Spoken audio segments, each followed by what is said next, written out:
Praise the lord. ದೇವರ ನಿಮಗೆ ಸ್ತೋತ್ರವಾಗಲಿ. ಬಿಡುಗಡೆ ಸಂಧ್ಯೆ ಸಮಯ ಕಾರ್ಯಕ್ರಮಕ್ಕೆ ನಾನು ನಿಮ್ಮೆಲ್ಲರನ್ನು ನಾನು ಸ್ವಾಗತಿಸ್ತೇನೆ. ಪ್ರಾರ್ಥನೆ ಮಾಡೋಣ. ಪರಲೋಕದಲ್ಲಿರುವ ತಂದೆ ದೇವರೇ, ಯೇಸು ಕ್ರಿಸ್ತನ ನಾಮದಲ್ಲಿ ನನ್ನ ಪಾದ ಸನ್ನಿಧಾನಕ್ಕೆ ನಾವು ಬಂದಿದ್ದೇವೆ. ನನ್ನ ವಾಕ್ಯಗಳನ್ನು ಧ್ಯಾನ ಮಾಡೋದಕ್ಕೋಸ್ಕರವಾಗಿ ದವಿಯ ವಾಕ್ಯಗಳನ್ನು ನನ್ನ ಪವಿತ್ರಾತ್ಮನಲ್ಲಿ ಅಭಿಷೇಕಿಸು. ಪವಿತ್ರಾತ್ಮನೆ, ನಾನು ನಿನ್ನನ್ನು ಸ್ವಾಗತಿಸಿದ್ದೇನೆ. ನಮ್ಮ ಒಳ್ಳೆಯ ಬೋಧಕನಾಗಿದ್ದುಕೊಂಡು ಈ ವಾಕ್ಯದ ಮುಖಾಂತರವಾಗಿ ನಿನ್ನ ಜನ ಸಂಗಡ ಮಾತನಾಡು. ಪವಿತ್ರಾತ್ಮನೆ, ಈ ವಾಕ್ಯಗಳ ಪ್ರತಿಯೊಬ್ಬರ ಆತ್ಮಗಳಿಗೆ ಜೀವವನ್ನು, ಪ್ರೋತ್ಸಾಹವನ್ನು, ಭಕ್ತಿಯ ಅಭಿವೃದ್ಧಿಯನ್ನು ಮತ್ತು ಬಿಡುಗಡೆಯನ್ನು ಉಂಟು ಮಾಡಬೇಕು ನಾನು ಬೇಡ್ಕೊಳ್ತೇನೆ ಯೇಸು ಕ್ರಿಸ್ತನ ನಾಮದಲ್ಲಿ, ಆಮೇನ್. ಇವತ್ತು ನಾವು ಧ್ಯಾನ ಮಾಡ್ತೇವೆ ತೀರ್ಥನಿಗೆ ಬರೆದ ಪತ್ರಿಕೆ ಆದರೆ 2ನೇ ಅಧ್ಯಾಯದಲ್ಲಿ 11-13 ವಾಕ್ಯ. Titus chapter 2 verse 11-13. ಯಾಕೆಂದರೆ ಎಲ್ಲ ಮನುಷ್ಯರಿಗೆ ರಕ್ಷಣೆಯುಂಟು ಮಾಡುವ ದೇವರ ಕೃಪೆಯು ಪ್ರತ್ಯಕ್ಷವಾಯಿತು. ನಾವು ಭಕ್ತಿಹೀನತೆಯನ್ನು, ಲೋಕದ ಆಶೆಗಳನ್ನು ವಿಸರ್ಜಿಸಿ ಭಾಗ್ಯಕರವಾದ ನಿರೀಕ್ಷೆಯನ್ನು, ಅಂದರೆ ದೇವರ ಮತ್ತು ನಮ್ಮ ರಕ್ಷಕನಾದ ಯೇಸು ಕ್ರಿಸ್ತನ ಪ್ರಭಾವದ ಪ್ರತ್ಯಕ್ಷತೆಯನ್ನು ಎದುರು ನೋಡುತ್ತಾ ಈ ಲೋಕದಲ್ಲಿ ಸ್ವಚ್ಛತರಾಗಿಯೂ ನೀತಿವಂತರಾಗಿಯೂ ಭಕ್ತಿಯುಳ್ಳವರಾಗಿಯೂ ಬದುಕಬೇಕೆಂದು ಅದು ನಮಗೆ ಬೋಧಿಸ್ತದೆ. ಪೌಲ್ ಹೇಳ್ತಾನೆ, ದೇವರ ಕೃಪೆಯು ಎಲ್ಲ ಮನುಷ್ಯರಿಗೆ ಪ್ರತ್ಯಕ್ಷವಾಯಿತು.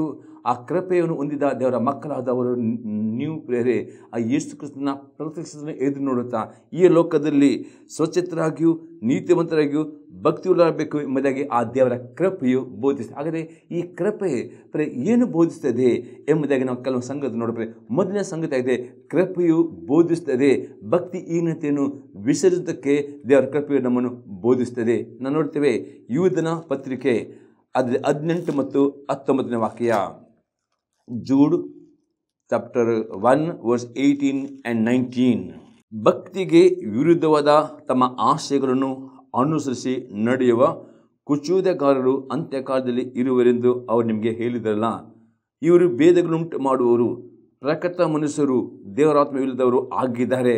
ಅಪೊಸ್ತಲದ ಯೂದ ಅಂತಂದರೆ ಕಡೆ ದಿವಸಗಳಲ್ಲಿ ಅನೇಕರು ಭಕ್ತಿಯ ವಿರುದ್ಧವಾದ ಆಶೆಗಳನ್ನು ಅನುಸರಿಸಿ ನಡೆಯುವವರಾಗಿದ್ದಾರೆ. ಅದಕ್ಕೆ ಅಲ್ಲಿ ಅಪೊಸ್ತಲದ ಪೌಲನು ತಾನೆ ಯೇಸು ಕ್ರಿಸ್ತನ ಪ್ರತ್ಯಕ್ಷತೆಯನ್ನು ಎದುರು ನೋಡುವವರಿಗೆ ದೇವರ ಕೃಪೆ ಇರ್ತದೆ. ಈ ಲೋಕದ ಭಕ್ತಿಹೀನತೆಯನ್ನು ವಿಸರ್ಜಿಸಬೇಕು. ಹಾಗಾದರೆ ಈ ಭಕ್ತಿಹೀನತೆಯನ್ನು ನೀವು ವಿಸರ್ಜಿಸಿಕೊಂಡು ಭಕ್ತಿ ಅಭಿವೃದ್ಧಿ ಆಗಬೇಕಾದ್ರೆ ಅಲ್ಲಿ 20-21ನೇ ವಾಕ್ಯ ಮತ್ತು 20 ವಾಕ್ಯ ನಾನು ನೋಡ್ತೇನೆ. Jude chapter 1 verse 20, 21, 24, 25. ಪ್ರಿಯರೇ, ನೀವಾದರೂ ನಿಮಗಿರುವ ಅತಿ ಪರಿಶುದ್ಧವಾದ ಕ್ರಿಸ್ತನ ನಂಬಿಕೆಯನ್ನು ಆಧಾರ ಮಾಡಿಕೊಂಡು ಭಕ್ತಿಯಲ್ಲಿ ಅಭಿವೃದ್ಧಿ ಹೊಂದುತ್ತಾ ಪವಿತ್ರಾತ್ಮ ಪ್ರೇರಿತರಾಗಿ ಪ್ರಾರ್ಥನೆ ಮಾಡುತ್ತಾ ನಿತ್ಯ ಜೀವಕ್ಕಾಗಿ ನಮ್ಮ ಕರ್ತನಾದ ಯೇಸು ಕ್ರಿಸ್ತನ ಕರುಣೆಯನ್ನು ಎದುರು ನೋಡುತ್ತಾ ನಿಮ್ಮನ್ನು ದೇವರ ಪ್ರೀತಿಯಲ್ಲಿ ಕಾಪಾಡಿಕೊಳ್ಳಿರಿ. ಇಲ್ಲಿ ಯೂದನ ತನಪರೆ ನೀವು ಆ ಭಕ್ತಿಹೀನತೆಯನ್ನು ನೀವು ವಿಸರ್ಜಿಸಿಕೊಂಡು ಭಕ್ತಿವಂತರಾಗಬೇಕಾದರೆ ನಿಮಗೆ ದೇವರು ಯೇಸು ಕ್ರಿಸ್ತನ ನಂಬಿಕೆ ಇಟ್ಟು ನೀರಿನಲ್ಲಿ ಮುಳುಗಿ ದೀಕ್ಷೆ ಪ್ರತಿಯೊಂದರ ಮಕ್ಕಳಿಗೆ ದೇವರು ಅನ್ಯ ಭಾಷೆಯ ವರ ಕೊಟ್ಟಿದ್ದಾನೆ. ಈ ಅನ್ಯ ಭಾಷೆಯಲ್ಲಿ ನೀವು ದಿನಾಲು 1 ಗಂಟೆ ಆದರೂ ಪ್ರಾರ್ಥನೆ ಮಾಡೋ ಅಭ್ಯಾಸ ಮಾಡಿಕೊಳ್ಳಬೇಕು. ಎಷ್ಟು ನೀವು ಅನ್ಯ ಭಾಷೆ ಪ್ರಾರ್ಥನೆ ಮಾಡ್ತೀರಿ ಅಪ್ಪ ಹೇಳ್ತಾನೆ ನಿಮ್ಮ ನಂಬಿಕೆಯು ಮತ್ತು ನಿಮ್ಮ ಭಕ್ತಿಯು ಅಭಿವೃದ್ಧಿ ಆಗ್ತದೆ ಮತ್ತು ಕರ್ತನ ಪ್ರೀತಿಯಲ್ಲಿ ತುಂಬಲ್ಪಡುತ್ತೀರಿ ಎಂಬುದಾಗಿ ಅಪ್ಪದ ಯೂದ ಹೇಳ್ತಾನೆ. ಮತ್ತು 24-20 ವಾಕ್ಯವನ್ನು ನೋಡ್ತೇವೆ. ಎಡವಿ ಬೀಳದಂತೆ ನಿಮ್ಮನ್ನು ಕಾಪಾಡುವುದಕ್ಕೂ ತನ್ನ ಪ್ರಭಾವದ ಸಮಕ್ಷಮದಲ್ಲಿ ನಿಮ್ಮನ್ನು ನಿರ್ದೇಶಕರನ್ನಾಗಿ ಅರಸದೊಡನೆ ನಿಲ್ಲಿಸುವುದಕ್ಕೂ ಶಕ್ತನಾಗಿರುವ ನಮ್ಮ ರಕ್ಷಕನಾದ ಒಬ್ಬನೇ ದೇವರಿಗೆ ನಮ್ಮ ಕರ್ತನಾದ ಯೇಸು ಕ್ರಿಸ್ತನ ಮೂಲಕ ಪ್ರಭಾವ, ಮಹತ್ವ, ಅಧಿಪತ್ಯ, ಅಧಿಕಾರಗಳು ಎಲ್ಲ ಕಾಲಕ್ಕಿಂತ ಮೊದಲಿದ್ದ ಹಾಗೆ ಈಗಲೂ ಯಾವುದಿರಲಿ, ಆಮೇನ್. ಇಲ್ಲಿ ಅಪ್ಪ ಯೂದನ ಅನ್ಯ ಭಾಷೆಯಲ್ಲಿ ಅವರು ಪ್ರಾರ್ಥನೆ ಮಾಡುತ್ತಾರೋ ಅಂಥವರ ಭಕ್ತಿಯು, ಅಂಥವ್ರ ನಂಬಿಕೆ ವೃದ್ಧಿ ಆಗ್ತದೆ. ಯಾರು ಅನ್ಯ ಭಾಷೆ ಪ್ರಾರ್ಥನೆ ಮಾಡಿದಲ್ಲೋ ಅವರ ಭಕ್ತಿಯಲ್ಲಿ ಕುಂದು ಹೋಗ್ತಾರೆ ಮತ್ತು ಭಕ್ತಿ ವಿರುದ್ಧದ ಆಶೆಗಳನ್ನು ಮಾಡುತ್ತಾರೆ. ಅವರಲ್ಲಿ ದೇವರಾತ್ಮವಿಲ್ಲದ. ಹಾಗಾದರೆ ನೀವು ಯೇಸು ಪ್ರತ್ಯಕ್ಷ ಪಾಲುವಾಗಬೇಕಾದ್ರೆ ಯಾವಾಗಲೂ ದೇವರಾತ್ಮ ಉಳ್ಳವರಾಗಬೇಕು, ದೇವರ ಭರಿತರಾಗಬೇಕು. ಆ ದೇವರ ಭರಿತರು ಆಗಬೇಕಾದ್ರೆ ಅದರ ಸೀಕ್ರೆಟ್ ಆಗಿದೆ. ದಿನಾಲು 1 ಗಂಟೆ ಆದರೂ ಅನ್ಯ ಭಾಷೆಯಲ್ಲಿ ಪ್ರಾರ್ಥನೆ ಮಾಡುವ ಅಭ್ಯಾಸ ಮಾಡಿಕೊಳ್ಳಬೇಕು. ಇದರಲ್ಲಿ ಪ್ರಾರ್ಥನೆ ಮಾಡುವಾಗ 101 ಪ್ರಯೋಜನ ಉಂಟು. ಅದು ಒಂದು ಪ್ರಯೋಜನವಾಗಿದೆ. ಆಗ್ತದೆ, ನಿಮ್ಮ ನಂಬಿಕೆಯು ನಿಮ್ಮ ಭಕ್ತಿ ಅಭಿವೃದ್ಧಿ ಆಗ್ತದೆ, ನಿಮ್ಮ ಕರ್ತನ ಪ್ರೀತಿ ಪಡೆದ ಅಷ್ಟೇ ದೇವರ ಆತ್ಮನು ಎಡವಿ ಬೀಳದಂತೆ ಯೇಸುವಿನ ಪ್ರತ್ಯಕ್ಷತೆಯಲ್ಲಿ ಪಾಲುರಾಗುವುದಕ್ಕೆ ನಿಮ್ಮ ನಿರ್ದೋಷಗಳನ್ನಾಗಿ ಅದರ ಕಾಪಾಡುತ್ತಾನೆ ಎಂಬುದರಲ್ಲಿ ಅಪೊಸ್ತಲನು ನಿಲ್ಲುತ್ತಾನೆ. ಅದರ ಇವತ್ತು ಯೇಸು ಕ್ರಿಸ್ತ ಪ್ರತ್ಯಕ್ಷತೆ ತುಂಬ ಹತ್ತಿರವಾಗಿ ಉಂಟು. ಅದಕ್ಕೋಸ್ಕರ ಯಾರು ಈ ಯೇಸು ಕ್ರಿಸ್ತನ ಪ್ರತ್ಯಕ್ಷತೆ ಎದು ನೋಡುತ್ತಾರೋ ಆ ದೇವರ ಕೃಪೆ ಇರ್ತದೆ. ನಿಮ್ಮ ಭಕ್ತಿಗೆ ವಿರುದ್ಧವಾದ ಆಸೆಗಳನ್ನು ಹಾಗೆ ಮಾಡಬೇಕು ಮತ್ತು ಭಕ್ತಿಯ ಅಭಿವೃದ್ಧಿ ಆಗಬೇಕು ಎಂಬುದಾಗಿ ದೇವರ ಆತ್ಮನು ಹೇಳುವನಾಗಿದೆ. ಎರಡನೇ ಸಂಗತಿ ನೋಡ್ತೇವೆ, ದಿನಾಲು ಸರಿಯಾದ ಸ್ವಭಾವಗಳನ್ನು ನಿರಾಕರಿಸುವವರು ಆಗಬೇಕು. ಮತ್ತಾಯನ ಬರೆದ ಸುವಾರ್ತೆ 16ನೇ ಅಧ್ಯಾಯದಲ್ಲಿ 24ನೇ ವಾಕ್ಯ. ಮಥ್ಯೂ ಗಾಸ್ಪಲ್ ಚಾಪ್ಟರ್ 16 ವರ್ಸ್ 24. ಮತ್ತು ಯೇಸು ತನ್ನ ಶಿಷ್ಯರಿಗೆ ಹೇಳಿದೆಂದರೆ, ಯಾವನಿಗಾದರೂ ನನ್ನ ಹಿಂದೆ ಬರುವುದಕ್ಕೆ ಮನಸ್ಸಿದ್ದರೆ ಅವನು ತನ್ನನ್ನು ನಿರಾಕರಿಸಿ ತನ್ನ ಶಿಲುಬೆಯನ್ನು ಹೊತ್ತುಕೊಂಡು ನನ್ನ ಹಿಂದೆ ಬರಲಿ. ಇಲ್ಲಿ ಯೇಸು ಕ್ರಿಸ್ತನು ಹೇಳುವುದಿಲ್ಲ ಬರೀ ನೀವು ನಂಬಿಕೆ ಇಟ್ಟರೆ ಸಾಕು ನೀವು ಪರಲೋಕ ಹೋಗ್ತೀರಿ, ಅದರ ಇಲ್ಲ. ಯೇಸು ಕ್ರಿಸ್ತ ಯಾವನಿಗಾದರೂ ನನ್ನ ಹಿಂದೆ ಬರೋದಕ್ಕೆ ಮನಸ್ಸಿದ್ದರೆ ಅವನು ದಿನಾಲು ತನ್ನನ್ನು ದಿನಾಲು ನಿಮ್ಮ ನಿರಾಕರಿಸೋದು ಅರ್ಥವಾಗಿದೆ. ನಿಮ್ಮಲ್ಲಿರುವ ಸರಿಯಾದ ಸಾಬು ದಿನಾಲು ನಿರಾಕರಿಸುವುದೇ ಅದು ಕ್ರೂಜಿಯಾಗಿದೆ. ಆ ಕ್ರೂಜಿಯನ್ನು ದಿನಾಲು ಯೇಸು ಕ್ರಿಸ್ತದಿಂದ ಬಂದರೆ ಮಾತ್ರವೇ ನೀವು ಯೇಸು ಕ್ರಿಸ್ತನ ಪ್ರತಿಯಲ್ಲಿ ಪಾಲ್ಗೊಳ್ಳುತ್ತೀರಿ. ಒಂದು ವೇಳೆ ಬರೀ ನಂಬಿಕಿಟ್ಟುಕೊಂಡು ನಿಮ್ಮ ಸರಿಯಾದ ಸ್ವಭಾವವನ್ನು ನಿರಾಕರಿಸುವುದಿಲ್ಲವೋ, ಆ ಕ್ರೂಜಿಯನ್ನು ತೆಗೆದುಕೊಳ್ಳುವುದಿಲ್ಲವೋ, ಅಂಥವರು ಪ್ರೇರೆ ಯೇಸು ಕ್ರಿಸ್ತನ ಪ್ರತ್ಯಕ್ಷತೆಯಲ್ಲಿ ಪಾಲ್ಗೊಳ್ಳಲಿಕ್ಕೆ ಆಗುವುದಿಲ್ಲ. ಅದಕ್ಕೆ ಯೇಸು ಕ್ರಿಸ್ತ ಯಾವನಿಗಾದರೂ ನನ್ನಿಂದ ಬರೋದಕ್ಕೆ ಮನಸ್ಸಿದ್ದರೆ ಅವನು ತನ್ನನ್ನು ನಿರಾಕರಿಸಿ ತನ್ನ ಶಿಲುಬೆ ಎತ್ತಿಕೊಂಡು ನನ್ನ ಹಿಂದೆ ಬರಲಿ. ಶಿಲುಬೆ ಎಂದು ಅರ್ಥವಾಗಿದೆ. ಅದು ನಿಮ್ಮ ಸರಿಯಾದ ಸ್ವಭಾವವಿದೆ. ಅದು ಇನ್ನೂ ವಿವರವಾಗಿ ನೋಡುವ ಪ್ರೇರೆ ಗಲಾತ್ಯದವರಿಗೆ ಪತ್ರಿಕೆ 5ನೇ ಅಧ್ಯಾಯದಲ್ಲಿ 19, 20 ಮತ್ತು 24ನೇ ವಾಕ್ಯ. ಗಲಾತ್ಯನ್ಸ್ ಚಾಪ್ಟರ್ 5 ವರ್ಸ್ 19, 20 and 24 ವರ್ಸ್. ಶರೀರಭಾವದ ಕರ್ಮಗಳು ಪ್ರಸಿದ್ಧವಾಗಿಯೇ ಅವೆ. ಯಾವುದೆಂದರೆ ಜಾರತ್ವ, ಬಂಡುತನ, ನಾಚಿಗೇಟುತನ, ವಿಗ್ರಹಾರಾಧನೆ, ಮಾಟ, ಹಗೆತನ, ಜಗಳ, ಹೊಟ್ಟೆ ಕಿಚ್ಚು, ಸಿಟ್ಟು, ಕಕ್ಷಭೇದ, ಭಿನ್ನಮತ, ಮತ್ಸರ, ಕುಡುಕಿತನ, ದುಂದುತನ, ಇಂಥವುಗಳೇ. ಇದು ಈ ಶರೀರ ಭಾವವನ್ನು ನಿರಾಕರಿಸುವುದೇ ಪದವಾಗಿ ಕ್ರಿಸ್ತ ಯೇಸುವಿನವರು ತಮ್ಮ ಶರೀರ ಬಂದ ಈ ಶರೀರ ಭಾವದ ಗುಣಗಳನ್ನು ನೀವು ಅದರ ಸಹಿತ ಶಿಲುಬೆಗೆ ಹಾಕಿದವರು. ಅದರ್ಥ ದಿನಾಲು ಪ್ರೇರೆ ಈ ಸ್ವಭಾವ ಯಾವುದಂದರೆ ಜಾರತ್ವ, ಬಂಡುತನ, ನಾಚಿಕೆಗೆಟ್ಟತನ, ವಿಗ್ರಹಾರಾಧನೆ, ಮಾಟ, ಹಗೆತನ, ಜಗಳ, ಹೊಟ್ಟೆ ಕಿಚ್ಚು, ಸಿಟ್ಟು, ಕಕ್ಷಭೇದ, ಮತ್ಸರ, ಕುಡಿ, ಈ ಎಲ್ಲ ಸ್ವಭಾವಗಳನ್ನು ದಿನಾಲು ಹಾಗೆ ಮಾಡುವರಾಗಬೇಕು. ಅದನ್ನು ನಿರಾಕರಿಸುವುದೇ ಶಿಲುಬೆ ಆಗಿದೆ. ದಿನಾಲು ಈ ಸ್ವಭಾವವನ್ನು ಶಿಲುಬೆಗೆ ಹಾಕಿಕೊಂಡು ಯೇಸು ಕ್ರಿಸ್ತನ ನೀವು ಹಿಂಬಾಲಿಸುವುದಾದರೆ ಮಾತ್ರವೇ ನೀವು ಪರಲೋಕಕ್ಕೆ ಹೋಗ್ತೀರಿ ಅಥವಾ ಯೇಸು ಕ್ರಿಸ್ತ ಪ್ರತಿ ಪಾಲ್ಗೊಳ್ಳುತ್ತೀರಿ. ಒಂದು ವೇಳೆ ಯೇಸು ಕ್ರಿಸ್ತನ ನಂಬಿಕೆ ಇಟ್ಟುಕೊಂಡು ನೀರಿನಲ್ಲಿ ಮುಳುಗಿದಿಷ್ಟು ಅಂತಕೊಂಡು ಇದೇ ಸ್ವಭಾವದಲ್ಲಿ ನಡೆಯುವುದಾದರೆ ಅಲ್ಲಿ 21ನೇ ವಾಕ್ಯದಲ್ಲಿ ಗಲಾತ್ಯನ್ಸ್ ಚಾಪ್ಟರ್ 5 ವರ್ಸ್ 21ನಲ್ಲಿ ಅಪೊಸ್ತಲರು ಇಂಥ ಕಾರ್ಯಗಳು ನಡೆಸುವವರು ದೇವರಾಜ್ಯಕ್ಕೆ ಬಾಧ್ಯರಾಗುವುದಿಲ್ಲವೆಂದು ನಾನು ಹಿಂದೆ ಹೇಳಿದಂತೆ ಈಗಲೂ ನಿಮ್ಮನ್ನು ಎಚ್ಚರಿಸುತ್ತೇನೆ.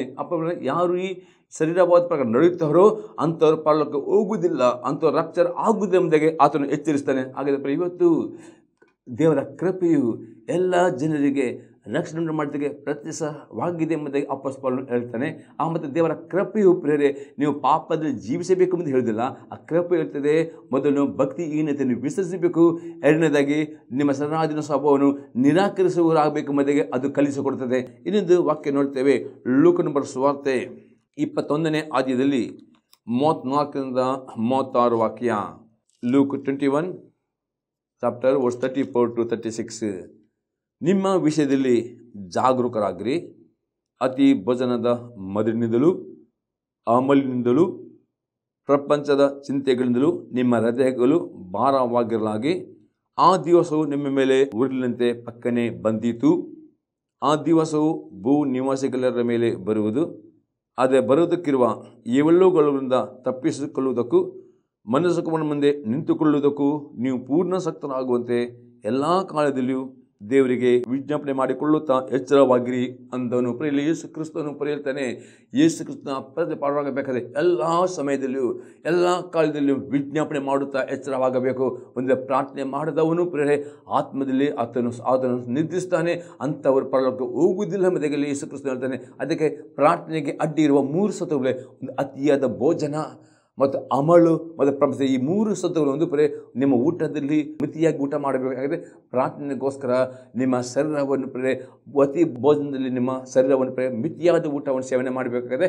ಆಗ ಮಾತ್ರ ನಿಮಗೆ ಪ್ರಾರ್ಥನೆ ಮಾಡಲಿಕ್ಕೆ ಸಾಧ್ಯವಾಗುತ್ತೆ. ಅತಿ ಭೋಜನ ಮಾಡುವವರಿಗೆ ಪ್ರಾರ್ಥನೆ ಮಾಡೋಕ್ಕೆ ಆಗೋದಿಲ್ಲ. ಅದಕ್ಕೆ ಅತಿ ಭೋಜನ ಮೊದಲು, ನಂತರ ಅಮಲು ಪರಿ ಯಾರು ಪ್ರಾರ್ಥನೆ ಮಾಡಿದಲ್ಲೋ ಅವರ ಪಾಪದ ಅಮಲಲ್ಲಿ ತುಂಬಲ್ಪಡ್ತದೆ. ಅದಕ್ಕೆ ಆ ಅಮಲಿಂದ ಹೊರಗೆ ಬರಬೇಕು ಪ್ರೇರೆ. ಅಷ್ಟೇ ಪ್ರಪಂಚ ಚಿಂತೆ, ಯಾರು ಪ್ರಾರ್ಥನೆ ಮಾಡಿದಲ್ಲೋ ಅವರ ಮನಸ್ಸು ಚಿಂತೆ ತುಂಬಲ್ಪಡ್ತದೆ. ಅದೇ ಮೂರು ಸಂಗತಿಗಳು ಪ್ರೇರೆ ಈ ಶತ್ರು ಆಗಿದೆ. ನೀವು ಕರ್ತನ ರೂಪ ಅಂತ ಕೈ ಬಿಡಲು ಪಡುವಂತೆ ಮಾಡುತ್ತವೆ.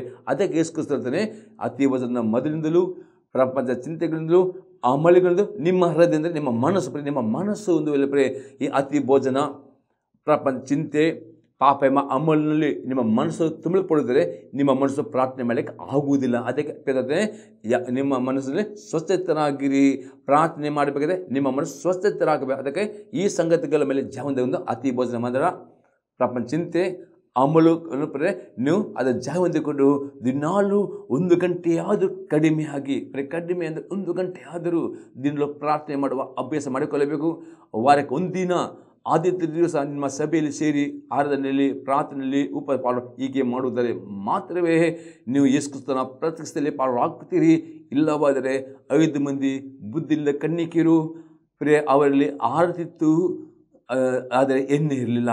ಅದಕ್ಕೋಸ್ಕರ ಏನಾಯಿತು, ಯೇಸುಕ್ರಿಸ್ತನ ಬಂದಿನ ಶಬ್ದ ಕೇಳುವಾಗ ಬುದ್ಧಿವಂತೆಯವರು ಅವರು ಎಣ್ಣೆ ತಗೊಂಡು ಅವರು ಇಮಿಡಿಯೇಟ್ ಯೇಸುಕ್ರಿಸ್ತನ ಜೊತೆಲಿ ಹೋದರು. ಬುದ್ಧಿ ಇಲ್ಲದವರು ಎಣ್ಣೆ ತಗೊಂಡು ಹೋಗುವಾಗ ಅವ್ರು ಸಿಗದೆ ಅವ್ರ ಕೈ ಬಿಡಬೇಕು. ಅದಕ್ಕೋಸ್ಕರ ದೇವರು ನಿಮ್ಮನ್ನು ಪ್ರೀತಿಸ್ತಾನೆ. ಅದಕ್ಕೋಸ್ಕರ ದೇವರ ಕೃಪೆ ನಿಮಗೆ ಅದನ್ನ ಪ್ರತ್ಯಕ್ಷ ಎದುರು ನೋಡಬೇಕಾದ್ರೆ ಪ್ರಾರ್ಥನೆ ಮಾಡುವವರು ಆಗಬೇಕು. ಎಂದು ಪ್ರಾರ್ಥನೆ ಜೊತೆಯಲ್ಲಿ ಆಲಸ್ಯಗಾರ ಆಗಬೇಡ್ರಿ. ಪ್ರಾರ್ಥನೆ ಒಂದು ಓಟವಾಗಿದೆ. ಓಟ ಮಾಡಿ ಆ ಪ್ರಾರ್ಥನೆಯಲ್ಲಿ ಜೀವನಬೇಕು ಎಂಬುದಾಗಿ ದೇವರ ಆತ್ಮ ಹೇಳುವನಾಗಿದೆ. ಮತ್ತು ನೀವು ಪ್ರಾರ್ಥನೆ ಓಟ ಮಾಡೋಕ್ಕೆ ನಿಮಗೆ ಸಹಾಯವಾಗುವ ಅನ್ಯ ಭಾಷೆ ಗಿಫ್ಟ್ಗಾಗಿ ಪ್ರಾರ್ಥನೆ ಮಾಡಿರಿ. ಯಾರಿಗೆ ಅನ್ಯ ಭಾಷೆ ವರ ಉಂಟು, ಅನ್ಯ ಭಾಷೆಯಲ್ಲೂ 1 ಗಂಟೆ ಪ್ರಾರ್ಥನೆ ಮಾಡಿರಿ. ಒಂದು ಅನ್ಯ ಭಾಷೆ ವರ ಹೇಳಿದರೆ ದೇವರಾತ್ಮದ ಕೇಳಿರಿ, ದೇವರ ವರ ಕೊಡುವನಾಗಿದೆ. ಅದು ಸಹ ಅತಿ ಇಂಪಾರ್ಟೆಂಟ್ ಆಗಿದೆ. ನೀವು ಯೇಸುಕ್ರಿಸ್ತನ ಪ್ರತ್ಯಕ್ಷದಲ್ಲಿ ಪಾಲ್ಗೊಳ್ಳುವುದಕ್ಕೆ ಪ್ರೇರೆ. 5ನೇ ಸಂಘ ನೋಡ್ತೇವೆ, ನೀತಿವಂತನಾಗಿ ಜೀವಿಸುವವರು ಆಗಬೇಕು. 1 ಕೊರಿಂಥದವರಿಗೆ ಪತ್ರಿಕೆ 15ನೇ ಅಧ್ಯಾಯದಲ್ಲಿ 33 ಮತ್ತು 34ನೇ ವಾಕ್ಯ. 1 Corinthians chapter 15 verse 33 and 34 verse. ಮೋಸ ಹೋಗಬೇಡಿರಿ, ದುಷ್ಟ ಸಹವಾಸವು ಸದಾಚಾರವನ್ನು ಕೆಡಿಸುತ್ತದೆ. ಇಂಥ ಅಮಲಿನಿಂದ ಎಚ್ಚೆತ್ತು ನೀತಿವಂತರಾಗಿರಿ, ಪಾಪವನ್ನು ಬಿಟ್ಟು ಬಿಡಿರಿ. ಕೆಲವರಿಗೆ ದೇವರ ವಿಷಯದಲ್ಲಿ ಜ್ಞಾನವೇ ಇಲ್ಲ, ನಿಮಗೆ ನಾಚಿಕೊಟ್ಟಬೇಕೆಂದು ಇದನ್ನು ಹೇಳುತ್ತೇನೆ. ಅಪೊಸ್ತಲ ಪೌಲನು ಹೇಳ್ತಾನೆ, ದುಷ್ಟ ಸಹವಾಸವು ಸದಾಚಾರವನ್ನು ಕೆಡಿಸುತ್ತದೆ. ಅದಕ್ಕೆ ಇಂಥ ಅಮಲಿನಿಂದ ಯಾವಾಗ ದೇವರ ಮಕ್ಕಳು ಯೇಸುಕ್ರಿಸ್ತನ ನಂಬಿಕೆ ಇಟ್ಟುಕೊಂಡು ನೀನು ಮುಳುಗಿದ ದುಷ್ಟರ ಸಹವಾಸ ಮಾಡುತ್ತಾರೋ ಆಗ ಅವರು ಆ ದುಷ್ಟರ ಒಟ್ಟಿಗೆ ಸೇರಿ ಅವರ ಪ್ರಪಂಚದ ಪಾಪದ ಅಮಲಿನಿಂದ ಅವರ ಮನಸ್ಸು ತುಂಬಲ್ಪಡುತ್ತದೆ. ಅದಕ್ಕೆ ಅಪೊಸ್ತಲ ಇಂಥ ಅಮಲಿನಿಂದ ಎಚ್ಚೆತ್ತು ನೀತಿವಂತರಾಗಬೇಕು. ನೀತಿವಂತರಾಗುವುದಂತೇನು, ಪಾಪದ ಜೀವಿತವನ್ನು ಪಾಪವನ್ನು ಬಿಟ್ಟು ಬಿಡಬೇಕು. ಅದು ಆಗದ ನೀತಿವಂತಿಕೆ. ಈ ರೀತಿ ದಿನಾಲು ನಿಮ್ಮ ಜೀವಿತದಲ್ಲಿ ಯಾವುದೇ ಪಾಪವು ನಿಮ್ಮ ಮೇಲೆ ದೊರೆತನ ಮಾಡಿದಂತೆ, ಯಾವ ಪಾಪಕ್ಕೆ ನೀವು ಗುಲಾಮರಾಗದಂತೆ ಪ್ರತಿದಿನ ದೇವರ ವಾಕ್ಯದ ಮುಖಾಂತರ ಪಾಪವನ್ನು ಅಗೆ ಮಾಡಬೇಕು, ಪಾಪವನ್ನು ನಿರಾಕರಿಸಬೇಕು ಮತ್ತು ನೀತಿವಂತರಾಗಿ ಜೀವಿಸುತ್ತಾರೆ. ಮಾತ್ರವೇ ಆ ರಕ್ಷಣೆ ಪಾಲವಾಗಿ ಸಾಧ್ಯವಾಗ್ತದೆ. ಅದಕ್ಕೆ ನಾವು ಇನ್ನೊಂದು ವಾಕ್ಯ ನೋಡುವ. ಯೋಹನ ಬರೆದ ಮೊದಲನೇ ಪತ್ರಿಕೆ ಅದೇ 3ನೇ ಅಧ್ಯಾಯದಲ್ಲಿ 7ನೇ ವಾಕ್ಯ. 1 John chapter 3 verse 7. ಪ್ರಿಯರಾದ ಮಕ್ಕಳೇ, ನಿಮ್ಮನ್ನು ಸನ್ಮಾರ್ಗದಿಂದ ತಪ್ಪಿಸೋದಕ್ಕೆ ಯಾರಿಗೂ ಅವಕಾಶ ಕೊಡಬೇಡ್ರಿ. ಕ್ರಿಸ್ತನು ಹೇಗೆ ನೀತಿವಂತನಾಗಿದ್ದನು ಹಾಗೆಯೇ ನೀತಿಯನ್ನು ಅನುಸರಿಸುವವನು ನೀತಿವಂತನಾಗಿದ್ದಾನೆ. ಅಪೊಸ್ತಲನು ಹೇಳ್ತಾನೆ, ಪ್ರಿಯರ ಮಕ್ಕಳೇ, ನಿಮ್ಮನ್ನು ಸನ್ಮಾರ್ಗ ತಪ್ಪಿದ ಯಾರಿಗೂ ಅವಕಾಶ, ಸನ್ಮಾರ್ಗ ಆಗಿದೆ. ದೇವರ ವಾಕ್ಯಕ್ಕೆ ವಿಧೇಯರಾಗಿಕೊಂಡು ನೀತಿವಂತರ ಸನ್ಮಾರ್ಗವಾಗಿದೆ. ಅನೇಕರು ಬರೀ ಯೇಸುಕ್ರಿಸ್ತನ ನಂಬಿಕೆ ಇಡುತ್ತಾರೆ, ನೀತಿ ಮುಳುಗಿ ದಿವಸ ಅಂದುಕೊಳ್ತಾರೆ, ಸಭೆಗೆ ಬರ್ತಾರೆ, ಅದೇ ದೇವರ ವಾಕ್ಯದ ಪ್ರಕಾರ ನಡೆಯುವುದಿಲ್ಲ, ತಮ್ಮ ಶರೀರದ ಪ್ರಕಾರ ನಡುತ್ತಾರೆ. ಅಂಥವರು ನಿಮಗೆ ಮೋಸ ಮಾಡಬಹುದು. ಅದಕ್ಕೆ ಮೋಸ ಹೋಗದೆ ಬರೀ ಯೇಸುಕ್ರಿಸ್ತನ ನಂಬಿಕೆ ಇಡುವುದು ಮಾತ್ರ ಅಲ್ಲ, ನೀಲಿ ಮುಳುಗಿ ನೀವು ದಿನಾಲು ದೇವರ ವಾಕ್ಯಗಳನ್ನು ಕೈಕೊಂಡು ನಡೆಯುವವರೇ. ಯೇಸುಕ್ರಿಸ್ತನು ಈ ಭೂಮಿಯಲ್ಲಿರುವಾಗ ತನ್ನ ಚಿತ್ತವನ್ನು ಮಾಡಲಿಲ್ಲ.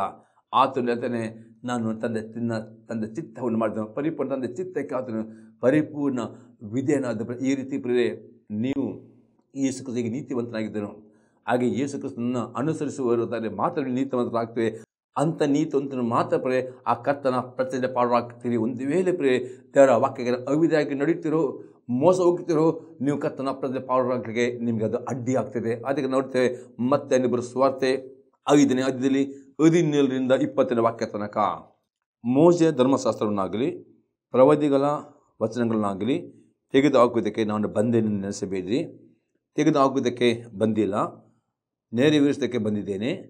ನಿಮಗೆ ಸತ್ಯವಾಗಿ ಹೇಳುತ್ತೇನೆ, ಆಕಾಶವು ಭೂಮಿಯು ಅಳಿದು ಹೋಗುವ ತನಕ ಧರ್ಮಶಾಸ್ತ್ರವೆಲ್ಲ ನೆರವೇರಿದ ಹೊರತು ಅದರೊಳಗಿಂದ ಒಂದು ಸೊನ್ನೆಯಾದರೂ ಒಂದು ಗುಡುಸಾದರೂ ಅಳಿದು ಹೋಗಲಾರದು.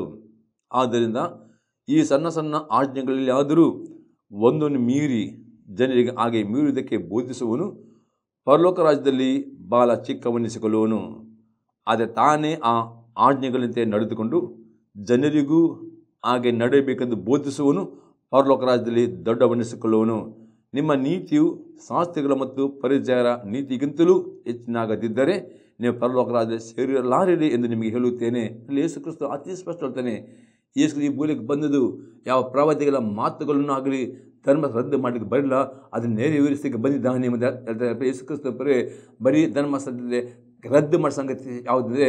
ಧರ್ಮಶಾಸ್ತ್ರದಲ್ಲಿ ಯೇಸು ಕ್ರಿಸ್ತ ಬರೋ ಮೊದಲು ಯಜ್ಞ ಸಮಾಪನೆ ಇತ್ತು, ನೈವೇದ್ಯಗಳು ಇತ್ತು. ಅದೆಲ್ಲ ಯೇಸು ಕ್ರಿಸ್ತನೇ ಯಜ್ಞ ಕುರಿ ಮರಿಯಾಗಿ ಅವನು ಸತ್ಯದ ನಿಮಿತ್ತವಾಗಿ ಆ ಯಜ್ಞ ಸಮಾಪನೆ ಅಲ್ಲಬಿಡ್ಕೊಳ್ಳಲು ಅದು ರದ್ದು ಆಗಿದೆ.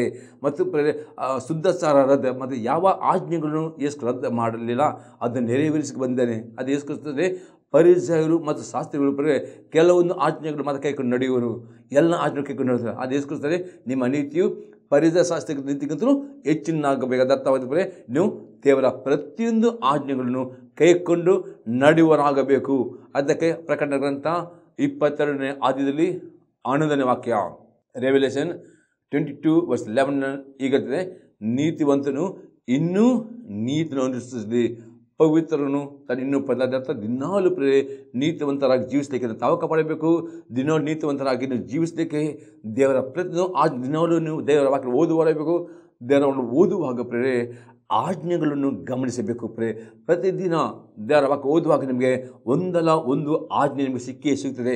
ಯಾವ ಆಜ್ಞೆ ನಿಮಗೆ ಸಿಗ್ತದೋ ಆ ಆಜ್ಞೆ ದಿನಾಲು ವಿದ್ಯೆ ಆಗಬೇಕು. ಎಷ್ಟು ನೀವು ವಿದ್ಯೆಯಾಗಿದೆ ಅಷ್ಟು ನಿಮ್ಮ ನೀತಿವಂತಿಕೆಯಲ್ಲಿ ಬೆಳೆಯುತ್ತೀರಿ.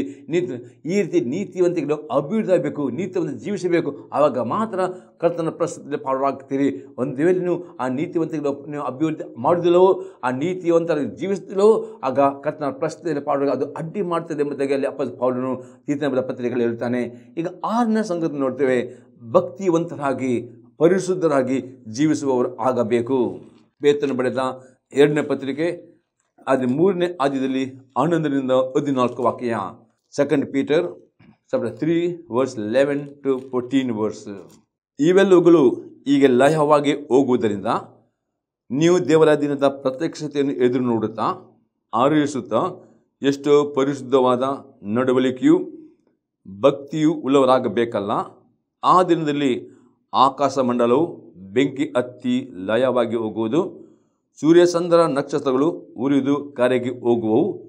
ಆದರೆ ನಾವು ದೇವರ ವಾಗ್ದಾನವನ್ನು ನಂಬಿ ನೂತನ ಆಕಾಶ ಮಂಡಲವನ್ನು ನೂತನ ಭೂಮಂಡಲವನ್ನು ಎದುರು ನೋಡುತ್ತಾ ಇದ್ದೇವೆ. ಅವುಗಳಲ್ಲಿ ನೀತಿಯು ವಾಸವಾಗಿರುವುದು. ಆದ ಕಾರಣ ಪ್ರಿಯರೇ, ನೀವು ಇವುಗಳನ್ನು ಎದುರು ನೋಡುವರಾಗಿರುವುದರಿಂದ ಶಾಂತರಾಗಿದ್ದು ಆತನ ಎದುರಿನಲ್ಲಿ ನಿರ್ಮಲರಾಗಿಯೂ ನಿರ್ದೋಷಗಳಾಗಿಯೂ ಕಾಣಿಸಿಕೊಳ್ಳುವುದಕ್ಕೆ ಪ್ರಯಾಸ ಪಡೀರಿ. ಇಲ್ಲಿ ಪೇತ್ರ ಹೇಳ್ತಾನೆ, ಯೇಸು ಕ್ರಿಸ್ತ ಬರೋಣ ಹತ್ತಿರವಾಗಿ ಉಂಟು. ಯೇಸು ಕ್ರಿಸ್ತ ಬರೋಣದಲ್ಲಿ ಆ ಪಾಲ್ಗೊಳ್ಳಬೇಕಾದ್ರೆ ದಿನಾಲು ಪರಿಶುದ್ಧರಾಗಿ ನೀತಿವಂತರಾಗಿ ಭಕ್ತಿವಂತರ ಜೀವನ ಮಾಡಿ ಪ್ರಯಾಸ ಪಡೆಯಬೇಕು, ಪ್ರಯತ್ನ ಮಾಡಬೇಕು. ಪ್ರಯತ್ನ ಮಾಡುವುದರೆ ಮಾತ್ರವೇ ದೇವರು ನಿಮಗೆ ಸಹಾಯ ಮಾಡ್ತಾನೆ ಪರಿಶುದ್ಧ ಜೀವನ ಮಾಡಲಿಕ್ಕೆ. ಒಂದು ವೇಳೆ ನೀವು ಯೇಸು ನಂಬಿ ನೀರು ಮುಳುಗಿ ದಿವಸ ಅಂದ್ಕೊಂಡು ಪರಿಶುದ್ಧ ಜೀವನ ಪ್ರಯತ್ನ ಮಾಡುವುದಿಲ್ಲವೋ ಆಗದೆ ಕರ್ತನ ಪ್ರಶ್ನೆ ಪಾಲ್ಗೊಳ್ಳೋದಕ್ಕೆ ಸಾಧ್ಯವಾಗುವುದಿಲ್ಲ. ಅದಕ್ಕೆ ದೇವರ ಕೃಪೆಯು ಹೀಗೆ ಬೋಧಿಸುತ್ತದೆ. ಯೇಸು ಕ್ರಿಸ್ತ ಪ್ರತಿ ಎದುರು ನೋಡುವ ನೀವು ಈ ಲೋಕದಲ್ಲಿ ಭಕ್ತಿ ಏನಂತೇನು ಲೋಕದ ಆಸೆಗಳನ್ನು ವಿಸರಿಸಿಕೊಂಡು ಸ್ವಚ್ಛತರಾಗಿಯೂ ನೀತಿವಂತರಾಗಿ ಬದುಕಬೇಕು. ಅದು ಬೋಧಿ. ಈ ರೀತಿ ದೇವರ ವಾಕ್ಯಕ್ಕೆ ಪ್ರಕಾರ ನಡೆಯುವುದಾದರೆ, ಪರಿಶುದ್ಧರಾಗಿ ಜೀವಿಸುವುದಾದರೆ, ಭಕ್ತಿವಂತರಾಗಿ ಜೀವಿಸುತ್ತಾರೆ, ದೇವರು ಪರಿಶುದ್ಧನಾಗಿದ್ದಾನೆ, ಆತ ನಿರ್ದೋಷಿಗಳು. ಆ ನಿರ್ದೋಷಿಯಾಗಿ ಜೀವಿಸಿದರೆ ಮಾತ್ರವೇ ಕರ್ತನ ಪ್ರಶ್ನೆಯಲ್ಲಿ ಪಾಲುಗಾರರಾಗಕ್ಕೆ ಸಾಧ್ಯವಾಗ್ತದೆ. ಇಲ್ಲದರೆ ಪಾಲುಗಾರರಾಗಿ ಸಾಧ್ಯ. ಈ 6 ಸಂಗತಿಗಳು ನಿಮ್ಮ ಜೀವಿತದಲ್ಲಿ ಮಾಡಬೇಕೆಂಬುದಾಗಿ ಕೃಪೆಯು ಬೋಧಿಸಿ ಬೋಧಿಸ್ತದೆ ಎಂಬುದಾಗಿ ಅಪೊಸ್ತಲ ಪೌಲನು ತೀತನ ಬರೆದ ಪತ್ರಿಕೆಯಲ್ಲಿ ಹೇಳುತ್ತಾನೆ. ಪ್ರಾರ್ಥನೆ ಮಾಡೋಣ. ಈ ಸಂಧ್ಯೆ ನಿಮ್ಮ ಜೀವಿತದಲ್ಲಿ ಉತ್ತೇಜನವಾಗುವುದಾದರೆ ನಿಮ್ಮ ಅಭಿಪ್ರಾಯವನ್ನು ತಿಳಿಸಿರಿ. ನಿಮ್ಮ ಪ್ರಾರ್ಥನೆ ಮನೆಗೆ ನಮಗೆ ಫೋನ್ ಮಾಡಿ ನಾವು ನಿಮಗೆ ಪ್ರಾರ್ಥನೆ ಮಾಡ್ತೇವೆ. ಪ್ರಾರ್ಥನೆ ಮಾಡೋಣ. ತಂದೆ ದೇವರೇ, ಯೇಸು ಕ್ರಿಸ್ತನ ನಾಮದಲ್ಲಿ ನಾವು ನಿನಗೆ ಸ್ತೋತ್ರವನ್ನು ಕೊಂಡಾಡ್ತೇವೆ. ದವ ಈ ಸಂದರ್ಭಗಳ ಪ್ರತಿಯೊಬ್ಬ ವೀಕ್ಷಕರನ್ನು ದವ ಅವು ನಿನ್ನ ಕೃಪೆ ಏನು ಬೋಧಿಸ್ತದೆ ಎಂಬುದಾಗಿ ನೀವು ಅತಿ ಸ್ಪಷ್ಟವಾಗಿ ಈ 6 ಸಂಗತಿಗಳು ನಿನ್ನ ಜನರಿಗೆ ನೀನು ಮಾತನಾಡಿದಿ. ಈ ಮಾತನಾಡಿದ ಈ 6 ಸಂಗತಿಗಳನ್ನು ಈ ಜನರು ಕೇಳಿ ಅವರು ಅದನ್ನು ತಮ್ಮ ಜೀವಿತದಲ್ಲಿ ಅನುಸರಿಸಿಕೊಂಡು ನಡೆಯುವಂತೆ ನಿನ್ನ ಕೃಪೆಯನ್ನು ಅವರಿಗೆ ದಯಪಾಲಿಸು. ಮತ್ತು ಪ್ರತಿಯೊಬ್ಬರು ಇದರ ಪ್ರತಿಯೊಬ್ಬ ವೀಕ್ಷಕರು ಯೇಸುವ ಪ್ರತ್ಯೇಕ ಎದುರು ನೋಡುತ್ತಾ ಈ ಲೋಕದಲ್ಲಿ ಸ್ವಚ್ಛತರಾಗಿಯೂ ನೀತಿವಂತರಾಗಿಯೂ ಬದುಕಲಿಗೆ ಕೃಪೆಯನ್ನು ಅವರಿಗೆ ಕೊಡ ಬೇಡಿಕೊಳ್ತೇನೆ ಯೇಸು ಕ್ರಿಸ್ತನ ನಾಮದಲ್ಲಿ. ಆಮೇನ್.